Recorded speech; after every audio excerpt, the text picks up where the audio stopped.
What's up, everybody, and welcome to another installment of Faceless Political Mumbo Jumbo. I am you, you are we, and we are all. Wake up, everybody, wake up. So I came out here tonight. Was supposed to be, really wasn't even going to do this tonight, but after I was inspired. Let me just dial it back. I got to dial it back real quick. So, over the weekend, I was happening to check out some news and a little TikTok, and I happened to be motherfucking inspired by what I saw take place in Little Haiti, New York. When I tell you the Haitians dealt with ICE, man, they dealt with motherfucking ICE now. And the reason why I had to make it a point to get on here, I said, I can't let this go by. I got to definitely make it a point to get on here tonight and talk about this, is because I noticed for some strange reason, I don't know if anybody else has noticed that nobody's talking about it. Like none of the news outlets are talking about it.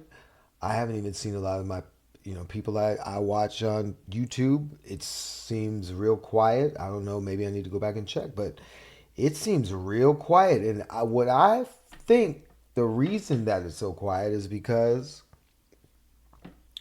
they don't want people to know that when you fight back,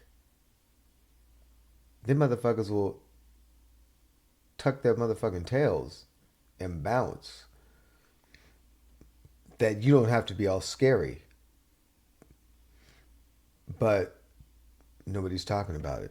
I find that real interesting. But did they not show them motherfuckers what they were doing? They came in that hood and they tried to put their hands on them people, and them people came out the woodworks, man. When I tell you them Haitians came out the woodworks, they was like, you ain't fucking with us. You ain't touching our people.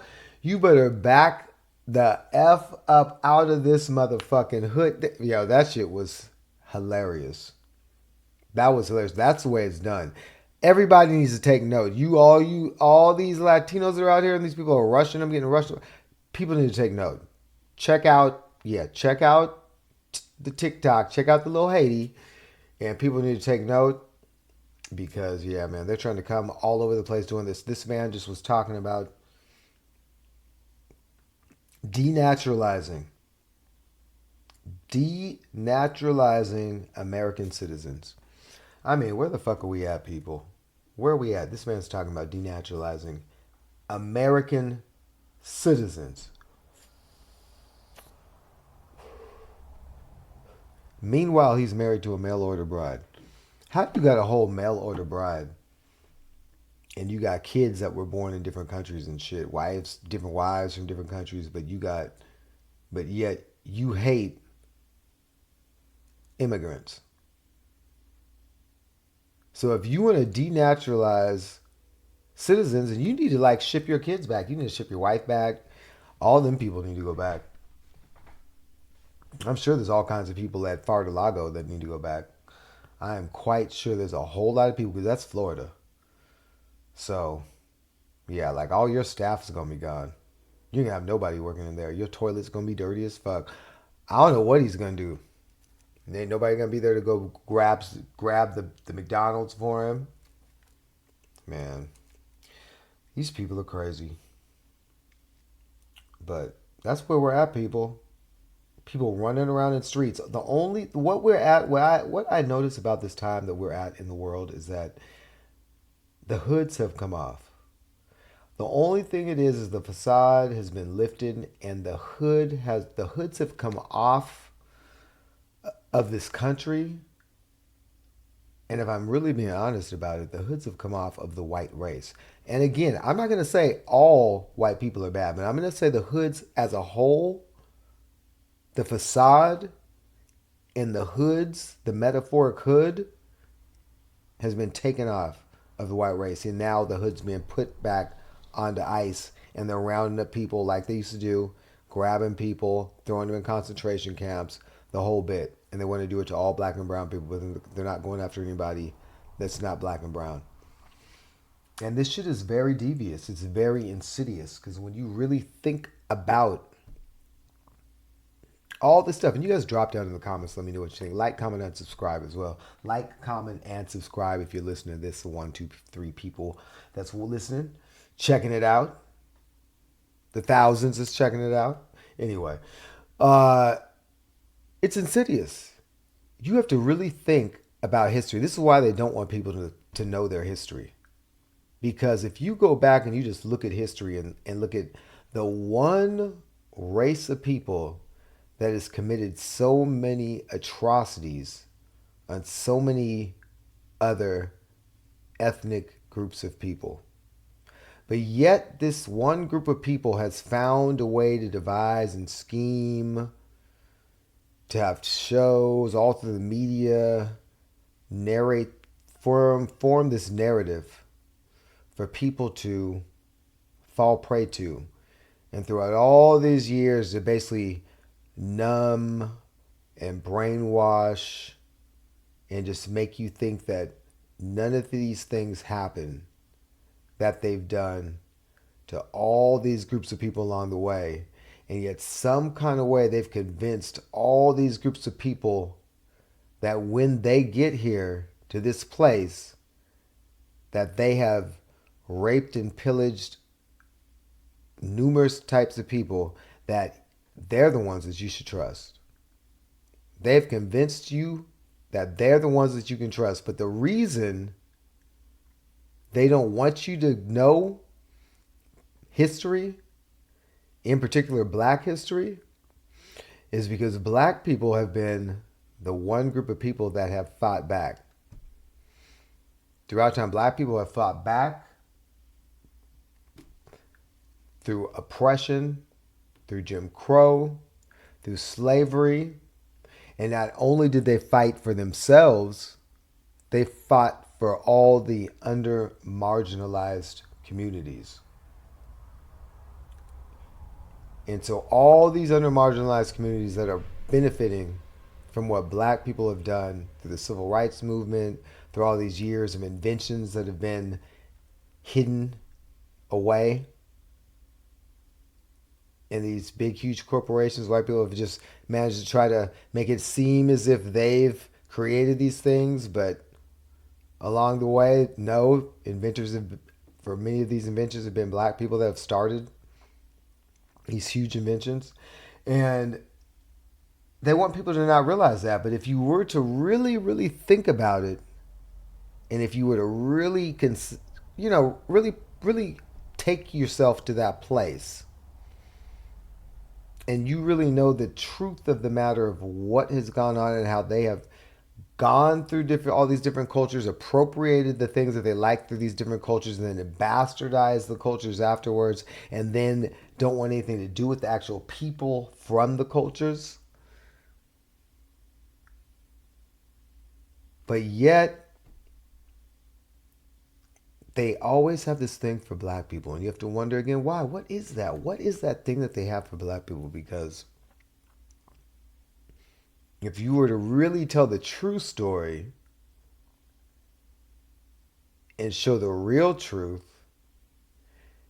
then when you got on that elevator and that white man walked in the elevator or that white lady walked in the elevator, then it would most likely be those other people in the elevator that were cringing and gripping their bags or holding their purse or looking towards the door to see when they could get off, because they knew all the different things that that particular group had done to so many groups of people. And also that they're the largest group in the country of anti-hate groups that's being unchecked. Wouldn't that be crazy? Wouldn't that be crazy that if it was really flipped and people were to actually really see what was going on?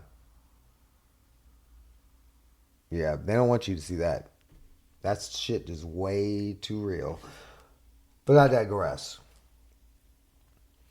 We got this huge flood going on in Texas, and this administration has, they managed to let the lead meteorologist go, so people don't know that big ass floods are potentially coming to Texas to wipe their asses away.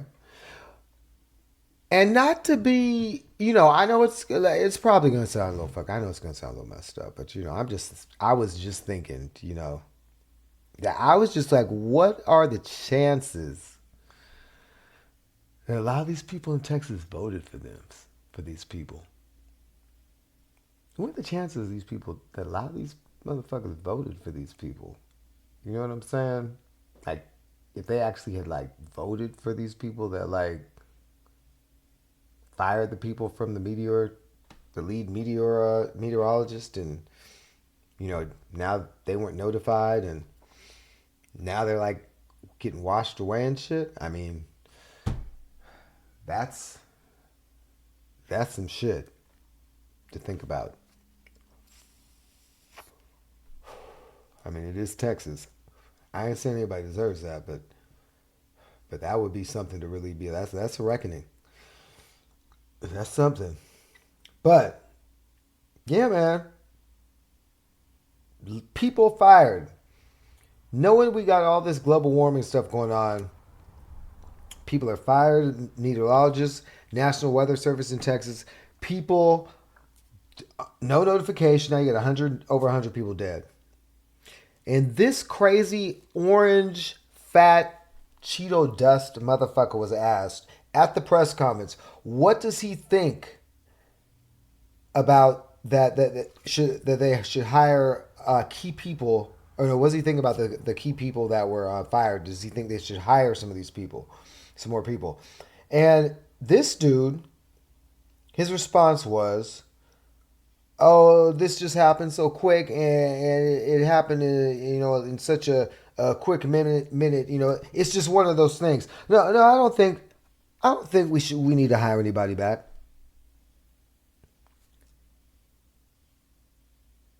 This fat motherfucker is the whole president of a country.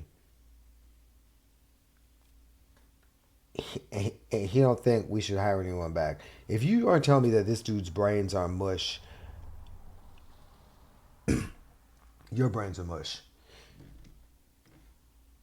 And but there's no global warming. No global warming. Meanwhile, we got like the last days thunderstorms coming through this motherfucking shit.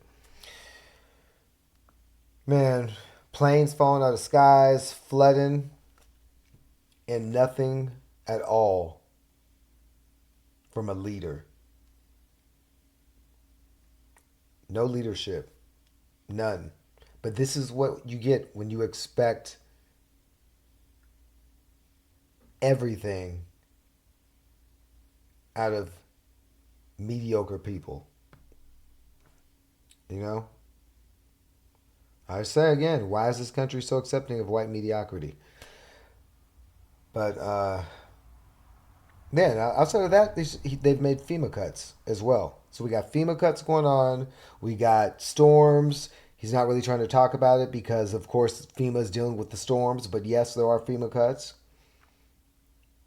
And we also have the White House budget director that is the person that was basically wrote Project fucking 2025. And this dude is the White House budget director in the whole damn White House. I mean, Trump is just basically treating Mondani at this point, like the way all this is going on with Trump and the whole craziness. We got 2025, and we got Trump treating Mondani basically the same way as like Putin was treating the Alexei Navalny. So I don't know. That's what I'm seeing. It's real interesting. Some real dictator type vibes going on. But yeah, this country's crazy, man. I'm watching it. They're showing all these military people running through MacArthur Park. I'm like watching this shit. I'm thinking to myself, like, wow, I used to be like right around that area, and they got these people coming through on horsebacks. This is in L.A. If you don't know, by the way, MacArthur Park. I mean, just swarming through here like it's like The Walking Dead or some shit. Like, I mean, crazy. Storming through trying to pick people up. militarized through the damn country, sweeping to pick up. And if you people don't think that they're going to start coming for U.S. citizens, all they want to do is weaponize it and come after people that have any type of opposing viewpoint. We are in some very troubling times, people. And with that, that's all I got. Like, comment, and subscribe. Yeah, let me know what you guys think. Stay woke.